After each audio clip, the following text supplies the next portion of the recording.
మిక్ వూయిచిచ్ చేతులు కాళ్ళు లేకుండా పుట్టిన ఈరోజు ప్రపంచ ప్రసిద్ధ మోటివేషనల్ స్పీకర్.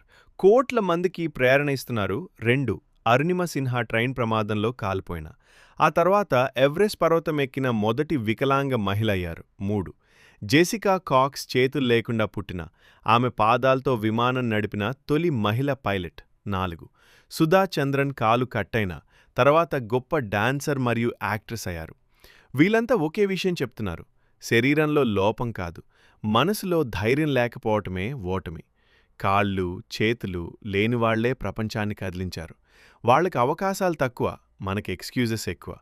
చేతులు లేకపోయినా వాళ్లు చరిత్ర రాశారు. మనకు చేతులు ఉన్నా మనం ఎందుకు ఆగిపోయాం? కాళ్ళు లేకపోయినా వాళ్లు పర్వతాలెక్కారు. మనకున్న కాళ్లతో ముందుకు నడవకపోతే ఎలా? లోపం శరీరంలో కాదు, ధైర్యం లేకపోవటమే అసలైన లోపం. వాళ్ళు తమ విధిని శక్తిగా మార్చుకున్నారు.